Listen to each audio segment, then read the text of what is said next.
Okay, There we go. here we go. There Well, we go. welcome to Mixed in Google Hangouts, and we're joined with Tony Littleton with Bad Guy Productions, and we're going to be talking about the props that you need for making your short films. And Tony Littleton and William are probably the more professionals about this subject than me, because I mean, I love the idea of having props, but these guys have built their own and have some theories behind it. So, joining us here we got Tony and Mixed in Bad Guy Films. All right.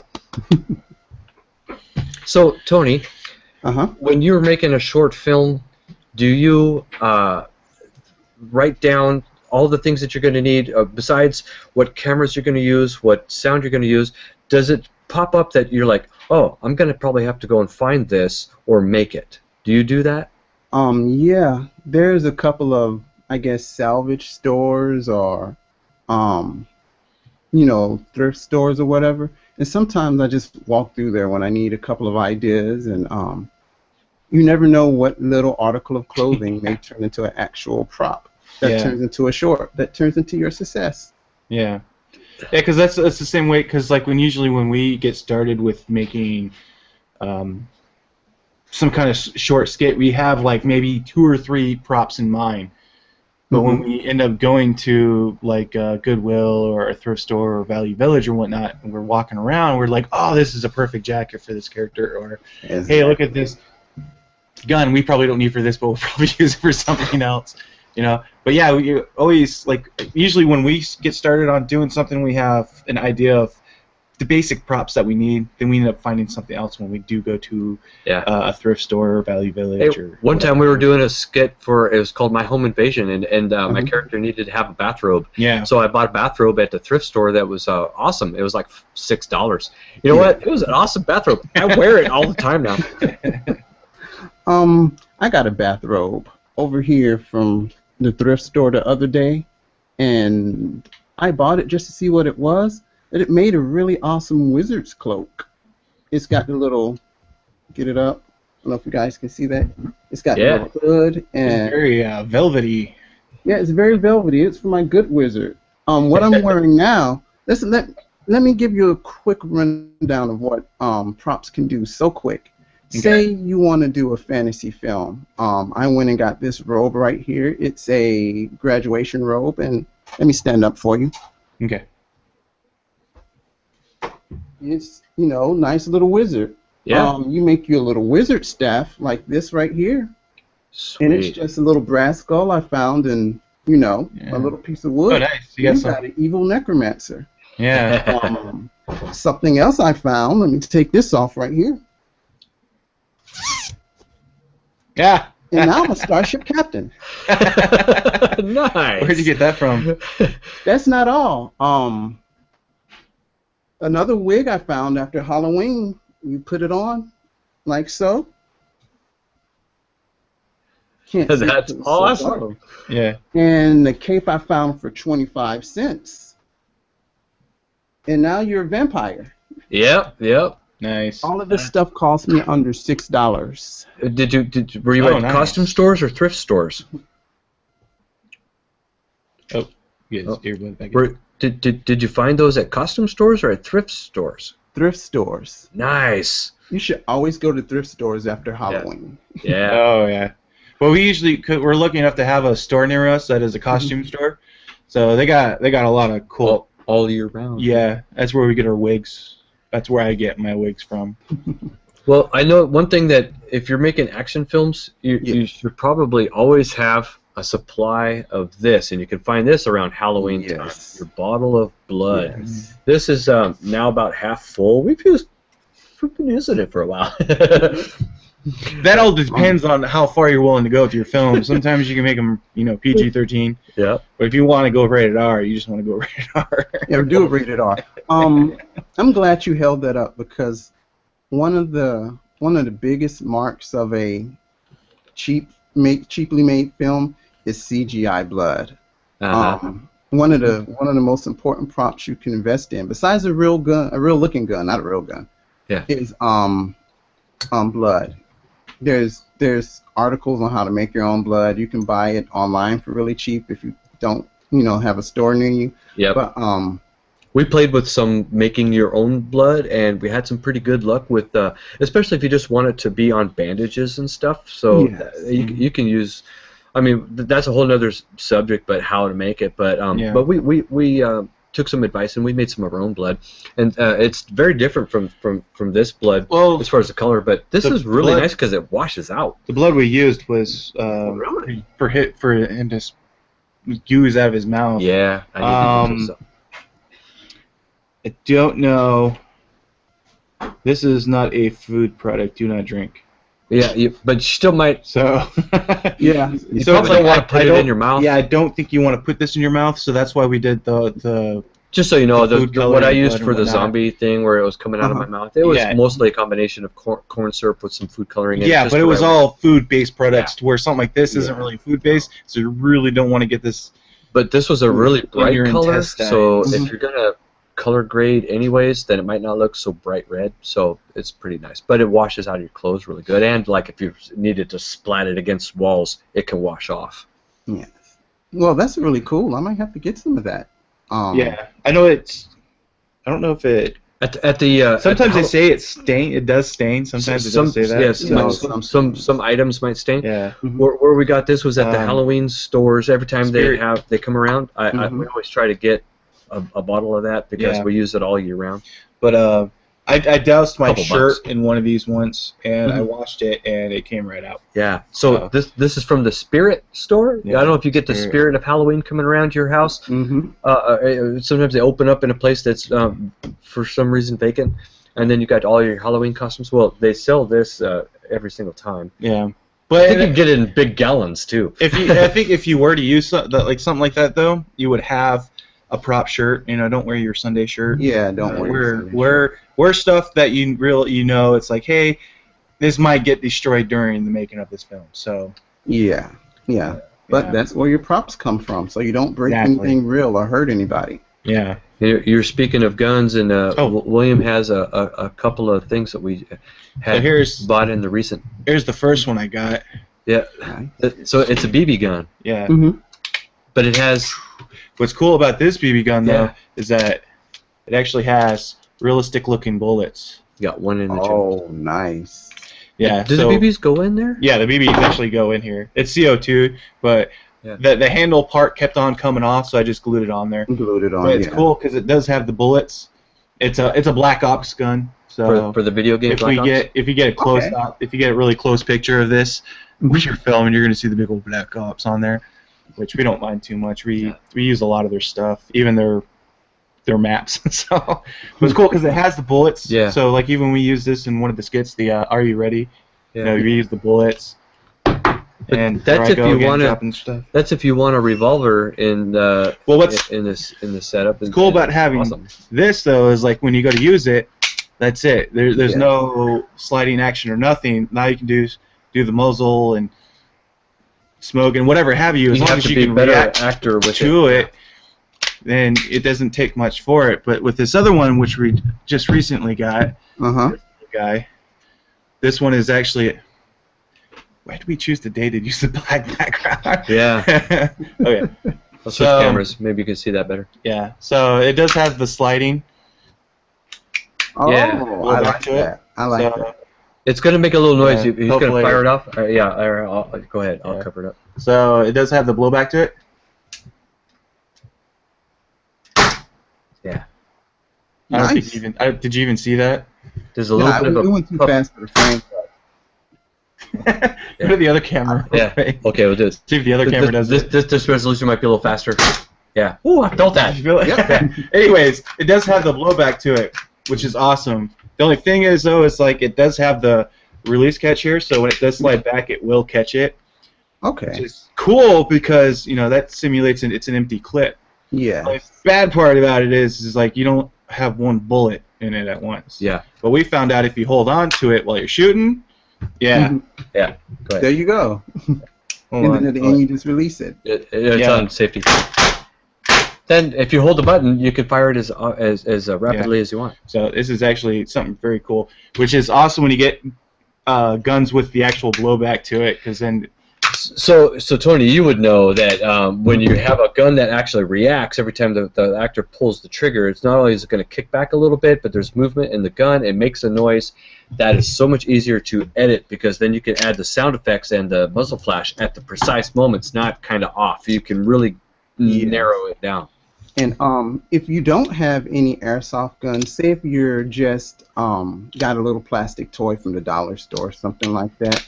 If you go to the frames of animation where your actor is shooting the film and remove the third animation from it, it'll give it that jerk in your image without your actor trying to, do the fully shooting gun thing. Yeah. Oh yeah, that would give you that sudden. That'll give you a sudden, just remove a frame or two. And yeah. They say to do that with punch scenes too. Yeah, punch scenes. Well, it's like reaction scene, someone's reacting to a gunshot. It's like you can do it as good as you want, but you're still going to have that reaction. But as soon as you take that one scene out, it makes it look like you jerk a little bit more. Exactly. So it's a useful editing skill to have, and it's very easy. It's just removing a frame. Yeah. What I normally do is I take the scene itself and however long it is, which is usually about 8 frames, and I cut all those up. So it's 8 frames, and they're all cut up into their own thing. And I take every other one and I take it out, then I play it through to see how it looks. See if it's nice, jerky enough to me. Is it too jerky? Do I need to put frames back in?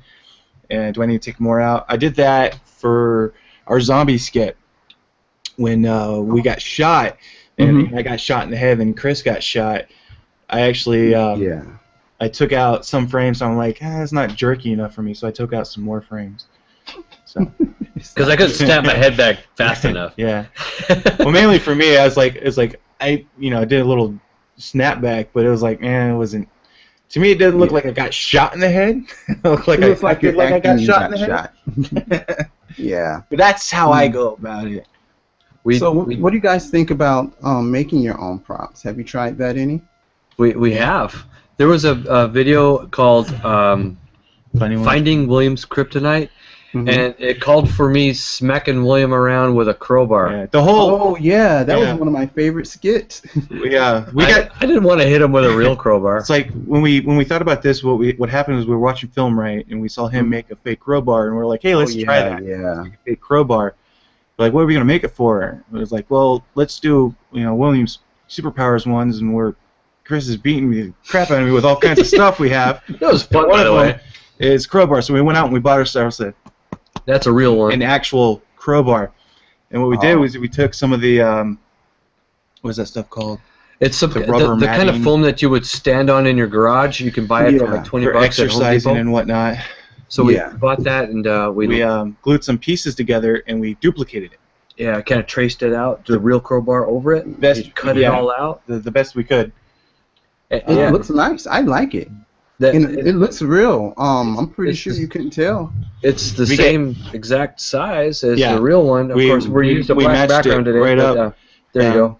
I love it. Same size, same curve. The shine to it's not as much. You notice there's even a hole in this one, and he duplicated that. Bring it down a little bit in the light. Yeah, see how he duplicated it. So in all intents and purposes, it's the same thing, only it weighs nothing. Yeah. And if I really smack him with it. Yeah. I had a headache that day too. Like that wasn't good enough. I felt bad because he already had a headache, and I gotta smack him in the face with it. The whole point of this shot, though, is I wanted to get was the actual realism of it hitting me. Yeah. When you try and do that with something that's real, you intend not to hit your talent with it. I didn't want that. So you try and get it away, and then later on match that up. But I wanted the shot to where you can actually see it physically hit. And when you make props like that, it not only does that prop look so real, I couldn't tell. If you guys go watch the short they're talking about, what's the name of it? Finding William's Kryptonite. Yes. I guarantee you probably won't be able to tell when he switches out from the real crowbar to the fake one. Yeah, I don't think you will either, because I intentionally came into the garage, picked up the real one, and wanted you to hear the crowbar being dragged off the concrete, so you hear that shing sound, and then I hold it up over my head, behind my head, the real one, and then the next shots are, I'm smacking him with that one right there, the fake one, and And then I take the real crowbar. What did you have me say? Well, powder my turds pink. Yeah. You are invincible. Yeah. Lightly scratching and saying. I scratched my head with a real one. Yeah. What's cool though is like with something like this. So if we were to do another Williams Superpower show, which we probably will do, I could easily take this and pretend I'm super strong and bend it. Yeah, you can bend it. So yeah, it's a and it saves you a lot on compositing time. Oh yeah. When you've got like a real crowbar and you don't have a prop, you've got to have somebody just swinging at the air, and then you've got nobody gets hurt. Yeah, you got the other actor, trying to do the reaction shot, and then you have to try to mask and composite and make it look closer than what it actually was. And that's all angles. And the angle I wanted to get was like, wow, you just whacked him over the head with the crowbar. No, part of it was fun. But part of it was like, well, like I said, he already had a headache. Had a headache that day, and then I got to smack him around with. Then he had to react to it. And but other than the headache, if you don't have a headache, this is fun. Yeah, okay, but I guess you're getting whacked in it. It's fun hitting people with it. But it was kind of cool making the prop because history. We thought we saw the film right do it. Yeah. And he did it with some other kind of material. And it looked good from a distance. It was just a pool noodle. Yeah, and we're thinking, I bet you that with the stuff that we were already working on for another reason, we're working with the same material to make our Chronicles of Ronin. And so we're using that same material anyways. And Williams had some practice with it. And he's like, you know what? I could layer a few sheets of this together to make it the right thickness of that crowbar. Yeah. And we tried a flurry of different glues, and we found out that hot glue works great with this particular material. It's your friend. Yeah, and it was great. And then, so we have a Dremel tool and sandpaper, and when we got it the right shape, then we spray painted it black. And it's slightly different colors of black, but you can't tell. With the this way has more shooting. of a metal shine to it. Shine, what do you call that? Egg shell. Yeah, it has a little bit of a sheen to it. Yeah, sheen. So, anyways, but it really all depends on the amount of time you're willing to put for it. I think we spent an hour and a half making this thing. Yes. Because we had to quickly make it, then film it, then edit it. Yeah, we made it that day. So we didn't spend very much time on it. I'm sure if we spent more time on it, we can get it a little bit more exact. But it got it to the point to where we needed it. It was far enough away from the camera where you wouldn't be able to actually tell the finer details to it. Because if you get really close to it, you can really see. It's like, that's not a real crowbar. But you got it far enough away. Here's a question. Say I'm a filmmaker just starting off. Do you think one of the core skills I need to learn is the use of tools for prop making? How important do you think that is? I would say at least being able to obtain the simple stuff and having them ready for your shoot. Like, let's say you're going to have a dinner. Your actor needs to be eating something. Well, then, if he's actually not going to eat, and this is going to take a while, maybe your props could be fake food or something like that. But I mean, you need to figure out: am I going to have some food on the table, or am I going to have to make it fake food, or if like what we were doing is like it needed to be a crowbar. Well, the Harbor Freight Tools where I go, it was like at least it was inexpensive. It was like $6 to buy the real crowbar. Yeah. And the foam, if you don't already have that, that's a $20 investment to get way more than you need. But we it still depends have on more left over, and we could still use it for other projects. But how important it is for you to make this film. It might be worth it to figure out your skills on how to maybe make some stuff. But there's tons of tutorials on YouTube that could help guys on making this kind of stuff. Maybe we'll make a tutorial on how we made this crowbar. I think that would be fun. Yeah. Because at least that way, if you could go and get the stuff and you could make this. It's pretty cool. It won't be a simple tutorial. No. I mean, like, I guess this is how you do this. But we really fumbled through it. But William is quite artistic, and when he sets his mind to something, he doesn't stop until it's done. And now we have a foam crowbar. Okay, here's a prop I made for those who may be into woodworking or metalworking or something like that. Hold on.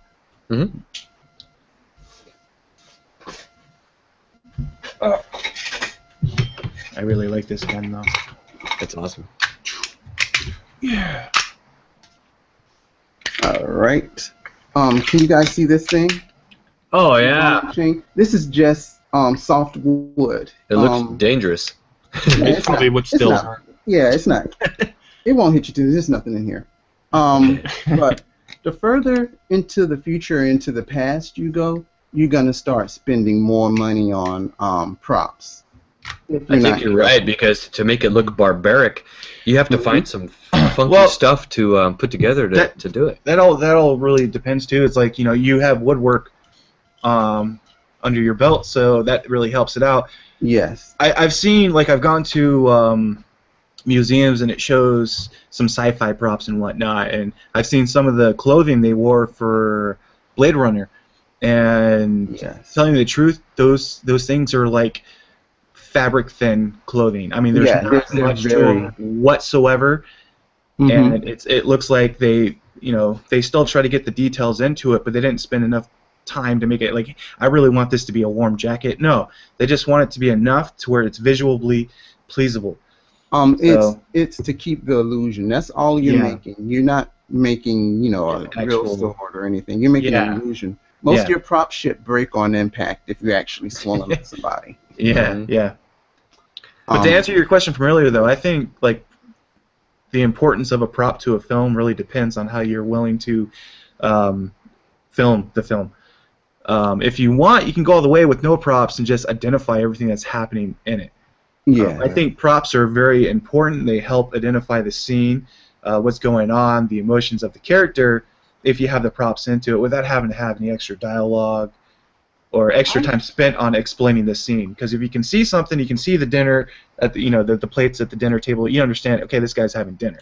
But if you can't see that, you're going to have to spend a little bit more time explaining the scenario and what's going on. Sometimes when we were thinking about some of our short films, like the Are You Ready, we were brainstorming with what the story was about, and we're just excited about the story.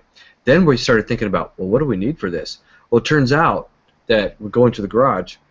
We have a variety of the items that would be necessary. I was actually looking for a particular kind of radio, and for what he was listening to in that video, and I couldn't find it. But so we thought, well, maybe this guy's crazy enough that he's crazy enough to be like in tune with all things zombie, that he found a station on that walkie-talkie that's like a broadcast emergency station about zombies. So it's like, let's just make that believable. So I happen to have a walkie-talkie.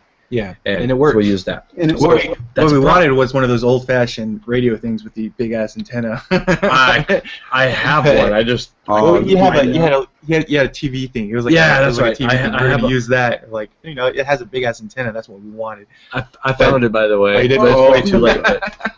But it worked. The walkie-talkie definitely did work. So sometimes when you're making a short film, maybe you already have the stuff. So, but it's still considered a prop. If you already have it, and your story kind of calls for it, or call upon your friends. Maybe they've got something that you're looking for. Maybe it has to be that you need. Nobody uses them anymore, but maybe it's a tube-style TV, like one of those little 12 by 12-inch TVs, and maybe that has to be in the scene. Well, maybe your aunt still has one. You could borrow it, or that kind of thing. But it's still a prop. It's important. That's what always gets me about, like, when I watch some movies and they're dated, back in the 80s and whatnot. It's fun to watch those and see all the old stuff, the old props they actually got for this movie. And you see, like, the old cars. They're in great condition. And they got old TVs. I watched a movie with Ray Cyrus last night. And it was an action movie. He was like Renegade Jim or something like that. It was terrible. But the props, they were enough to make the scene believable. But what I really liked about the 80s movies is that everything just exploded really big. Right. Everything just really exploded. A car would kind of tumble off of a cliff, and then it would hit the ground, and for some reason it would just have a nuclear blast to it. It was like the perfect explosion. It's beautiful. Which goes to show that if you've ever been in a gunfight, God forbid, if you've ever seen, guns or swords work, they don't work how they work in the movies. No. So yeah, the sound's different. Everything's turned up. I have to say though, mm-hmm. there was one movie I did watch that had an excellent gun scene into it, and it made me feel like, I'm actually in a gun battle. That was Miami Vice. Really? Yeah. Spoiler alert, towards the end there's a big gun battle. The movie or one of the series? The movie. Oh, okay. At the very end there's a big gun battle that goes on between them, and the way they actually show the angles and the point of view of the characters and the way they're firing the guns and everything that's happening, it wasn't like a big blockbuster event, but it looked like, okay, these guys are shooting at each other with real guns. It really put you in the scene. Yeah, it puts you into the moment, and it's like, wow, this is a dangerous time. A movie that did really good with its the props and the setting and the sound effects for actual warfare was, believe it or not, the Forrest Gump movie. When he went to Nam and everything was going. I've been on the C-130 before while we were firing, and I've heard it's authentic. I don't know where they got those sounds from, but really, yeah, that's the authentic sound. And I was impressed with it when I watched it. I was like, wow, that's amazing. Movie altogether. Yeah, it's a good movie. Yeah. There's something else I want to touch on. When you were talking about, props for really cheap, I put up a video about a week and a half ago, the ones with the pyramids in it, and this is the pyramid right here. And that's it. Oh, it's a pizza box. Pizza box. It's a pizza box, and it's just got tape around it. Where's my applause thingy? I want to do that.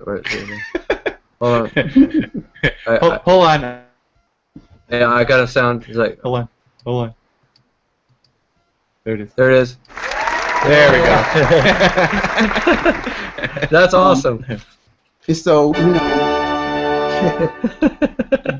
building a scene using props for your movie doesn't have to be anything complicated. You don't have to be a woodworker or, just everyday items. Like I said, I made that out of a pizza box. I've seen spaceships made out of deodorant. Little deodorant things. And some fishing wire over a green screen. We tried that with a helicopter.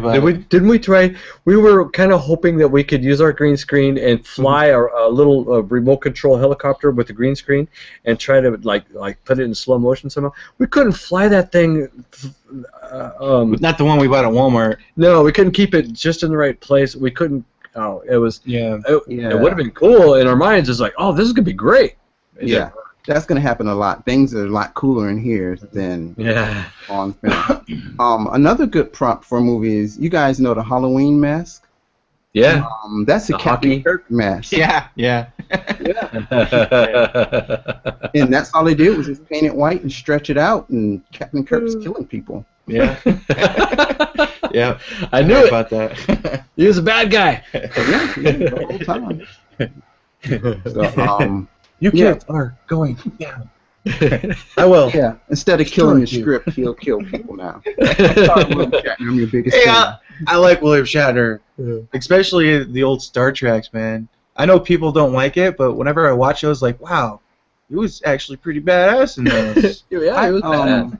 I have the whole series on VHS, the actual, straight from the source movies. My wife hates them. It's on Netflix too, so you don't even have to have it on VHS, guys. If you want to enjoy all the old Star Trek, it's right there on Netflix. Well, they have them. They have them in HD now. Yeah, in HD. Yeah. No commercials. And they tackle a lot of good facts. It's something else I like about while we're speaking of props and makeup and things like that. There was when Gene Roddenberry was doing the episode. I don't know if you remember it. There was this race of people, and one race was black on one side and white on the other, and they told him, because riots were going on at that time, they told him not to do anything based around the riots. So he pretty much just put makeup on some people and told the story anyway. Yeah. And that's all just prop and makeup. It's all one thing. Prop, costumes, and makeup can tell a story better than hitting people over the head with a script. Yeah. Like the happening. Well, I remember when I went to it was like EMP there in Seattle. It was like a science fiction museum, but they had a bunch of stuff playing. They had what's her name, Nichelle Nichols. Oh. Nichelle. Nichols. I think I'm saying that right. I don't know. It's But close enough. she was talking about the scene where it has Captain Kirk that kisses her, right? Yes. And they didn't want to film that at the time because of the whole interracial 60s, kissing yeah. thing and The whatnot. 60s. Yeah, so they told him, instead of kissing her, to look up at the camera really quickly. Yeah. And so he's like, I don't want to do that. I want to, do the kiss. So they did the kissing, right? Mm-hmm. And then they're like, okay, well, just for fun, I want you to look up the camera really quickly. So he did that. He looked up at the camera really quickly, and then that was it. That was done for the day. Then later on, they go back to look at the footage. When he looked at the camera really quickly, his eyes were cross-eyed. So they honestly couldn't use that take. So they had to use the take where he kissed her. Knowing him, he did that on purpose. Oh yeah. Oh yeah. Yeah. Oh yeah. I think, you can't accidentally do the cross-eyed. Yeah, I don't remember the story completely. It was around those lines. Yeah. But they brought Ron Gene Barry. Yeah. they, Gene Roddenberry. Gene Roddenberry. Gene Roddenberry. They brought him down, Mhm. and he just laughed at it and walked off. Well, speaking of makeup, we're Uh-huh. shooting tomorrow. So every week, guys, we try to shoot something for a short No film. spoilers. No spoilers, No but spoilers. but we are going to apply makeup, and it's not going to be just to change Glad the you brought color that of our face. Speaking of makeup, I've got this. Oh, my headphones popped out. All right, here we go. I've got this. Can you guys see that? Is it too far off? Is it backwards? Nope. It's not a focus. It's not Camo backwards. Compact. Camo Compact. Yes. You can get those from military supply stores. I've had this since I was actually in the military. We used to wear the old jungle BDUs. It costs you can get these for maybe $1 or something, and you instantly got yourself a war film. Nice. With just this and the old green BDUs that they used to wear. They don't use them anymore. I bet you my dad has a pack of that. He was in the military way back in the day. I bet he's got some of that sitting around. And it's just, and even if you're not using it, it comes with like a little mirror up top. So when you're doing your makeup, you don't. Yeah, you can see how see how you're doing it. Yeah, that's cool. Especially like when you're doing a scene. Never think that you're going too far with the props, because no. A lot of times you can't really go too far. I mean, I guess you could have an entire house filled with guns, and okay, you're trying to make this guy look like he's a big gun freak, but that really doesn't matter. You really can't go too far with how many props or how far you're willing to go to make the scene realistic. And something like that would be awesome to have, especially if you're going for a war scene. Oh, yeah. That will just make it that much more believable. Oh yeah. A good place to buy props also is the Dollar Tree, or your local dollar store. Like I said, this knife right here, I got 2 for $1, and it step myself. It's the retractable knife. And it helps you so much. I really like that. It's really good for if you're doing an in the woods murder scene. Instead of trying to composite the knife, and you get actual blood instead of CGI blood, and an actual knife instead of trying to stab to the side. And so as long as you got something similar to show, like what on Film Right one day, he was doing something where he was showing like an effect with the knife stabbing. He was just trying to stab Josh over some not having milk for cereal. Yeah. And he did some. It wasn't that same knife that you have there, but he showed a real knife. And then he had something that was aluminum foil. Aluminum foil. It was like on the same butt of the knife, but instead of actually having the blade, it was just aluminum foil. Yeah, and so for the frames that was the stabbing part, it was just a collapsible aluminum foil thing. Yeah. So similar. I mean, your knife would have. If he had that, he would have used it. Yeah. So he had the real knife. The camera shows it for real, so you can see that the blade looks real. And then the next thing you see, it's just like with the swapping out the real crowbar. Yeah. For the fake crowbar. Yeah, I knew would do that. It's like you see the real thing at first, and like then you see the fake one actually hit him. Like, oh, okay. Yeah. He actually hit him with that. That's what we call shooting for the edit. Yeah. And, it's something that just comes with practice, because if you don't have your scene set up set up to shut up. Set up Shut to to shoot for the edit. You're gonna have to shoot the whole thing over again. And shooting for the edit is a skill that you just have to learn. You have to learn. After storyboarding comes shooting for the edit, and after you shoot for the edit, your props are going to take you to a whole nother level. It's going to raise you above the amateurs. Hey, I got a question for you, Tony. Have you ever set up for a shot and or for a short film?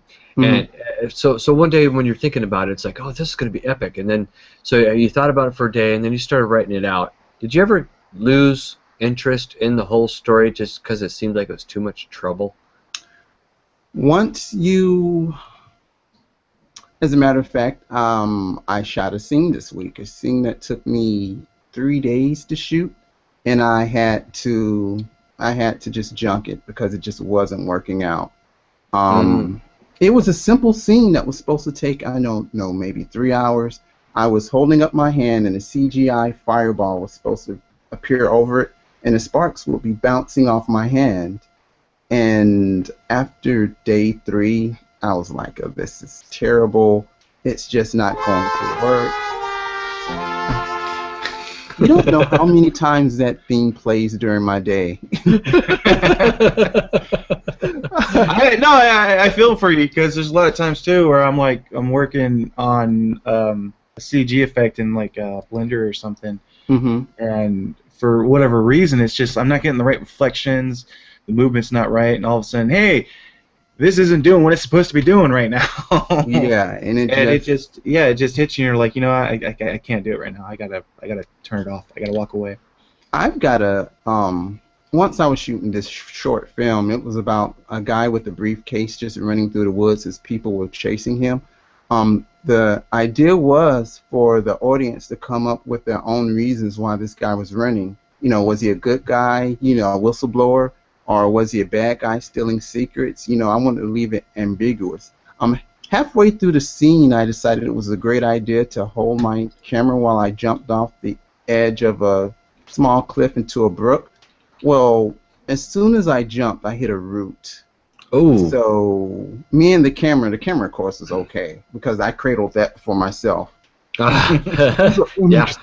So the footage was pretty much me taking like 3 steps into the woods and then tripping and then the camera just tumbling around while I screamed, and I just uploaded that instead.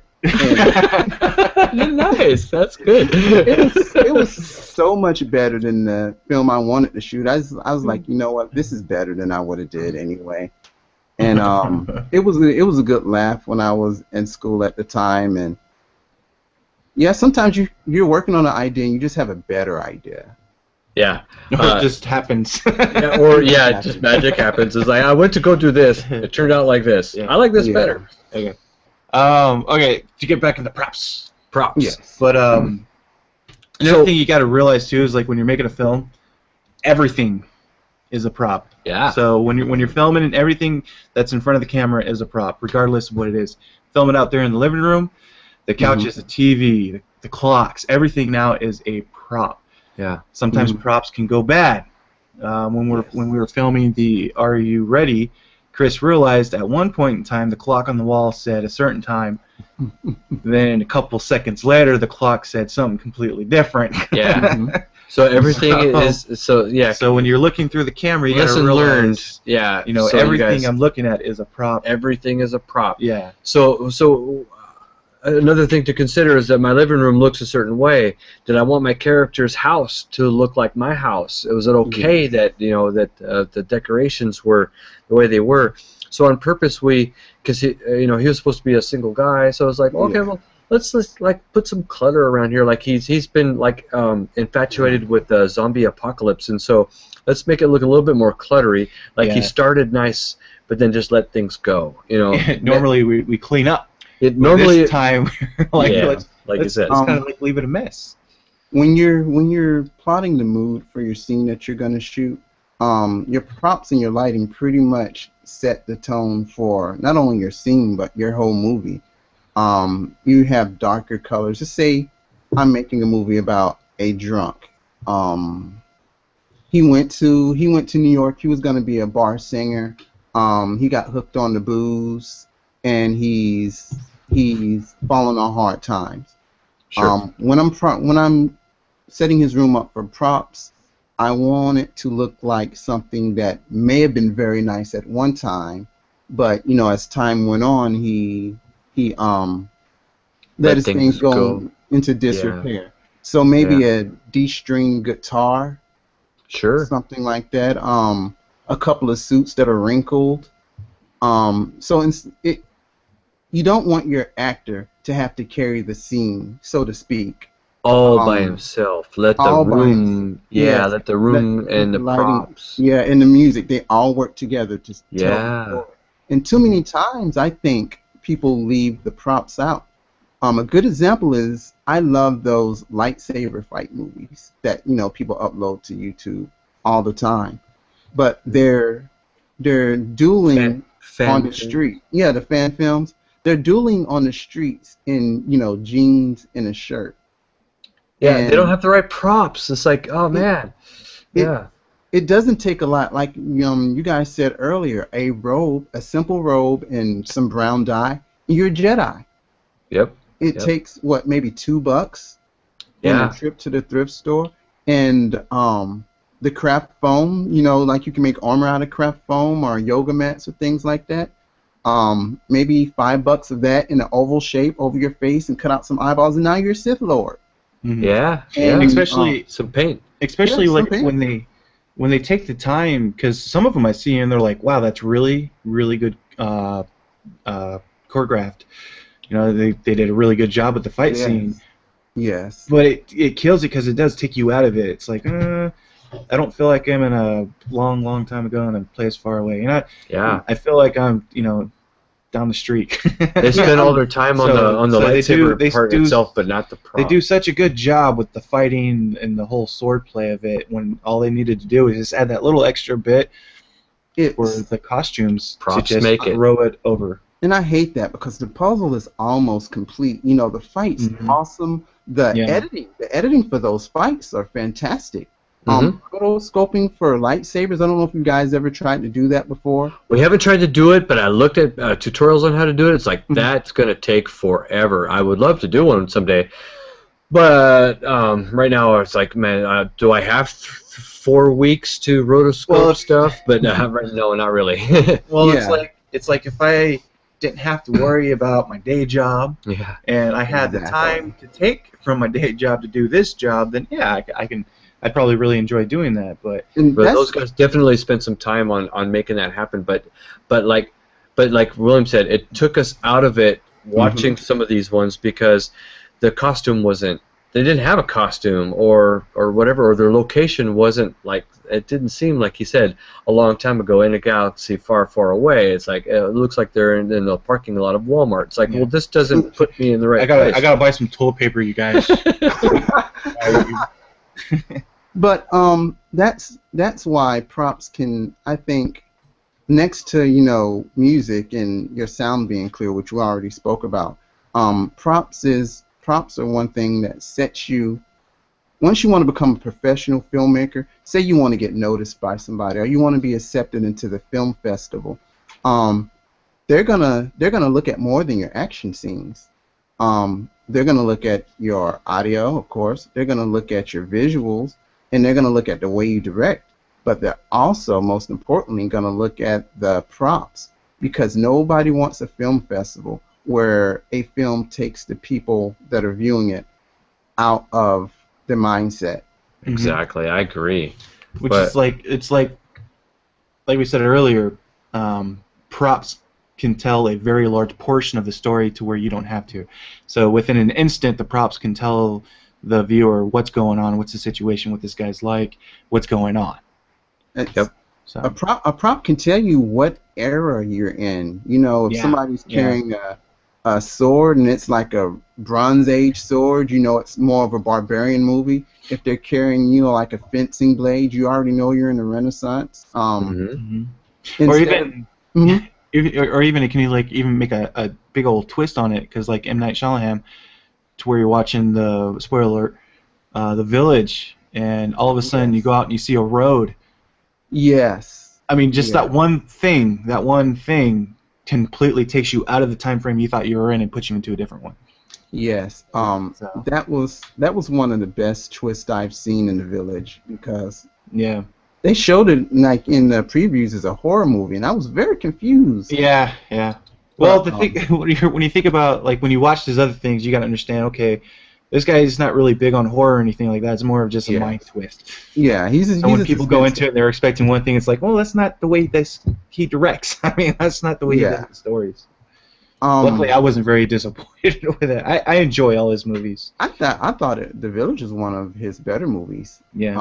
I put it up there with The Sixth Sense, actually. Yeah. Actually, I don't mind most of his movies except for The Happening. Yeah, that one in was it Lady in the Water? Avatar? That one was Lady in the Water. Lady in the Water. I remember that one. Yeah. Yeah, that one was okay, but it wasn't. I don't think it was one of his better films. Have you guys seen After Earth? He did that with Will Smith. Yeah. Oh, I haven't seen it.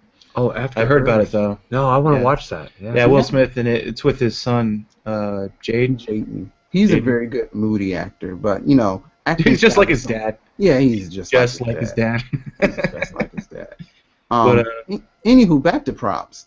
Yeah. And that's about, you know, our love for movies, which is what you need to actually be a filmmaker. Not only can props make or break your film, props can make or break your actors. Because an actor, say a night with cloth chainmail and, you know, a really wacky looking sword, he's not going to act as hard on your film. He won't take you as seriously as he should, because you're a serious filmmaker. I think everybody either listening or, you know, tuning in wants to be a serious filmmaker. If you're a hobbyist, that's fine. I mean, but for those who want to be serious, you're going to have to be taken seriously eventually. Even if you're doing comedy, your comedy, there's a saying, you guys heard it, you know, dying is easy, comedy is hard. Yeah, I've heard that. But dying is comedy. It is, especially where I'm going to go. I agree. If you've got good props, if you're acting like you're saying he's supposed to be wearing some armor and an awesome sword, man, which I add into that too, because there are some times where I put on the costume for Joshua Blaine and I get into that character. It's kind of a small little character, but it's bigger in our minds, and it hasn't shown up in much in our videos. But there's a guy named Joshua Blaine in our videos. Mm-hmm. You've probably seen him in the Flying Like Superman video. Yeah, he's there, and he was also in My Home Invasions. We have some other stuff for you. Anyways, but when he puts on the costume, he becomes the character. I feel like I am that character. Yeah, but like you were saying, if your knight has like this cheap sword and a stupid costume, he's not really going to act the part because he feels kind of dumb in this thing. But if you've spent some effort in the props, even if it's not a heavy sword, but it looks good. Yeah. Even if the costume is not like the really expensive material, but it looks like it does. Yeah, as long as it looks like it does. That's what I was trying to get at. You don't have to pay a lot of money for good props, but you do have to put as much effort into your props as you do in other areas of filmmaking.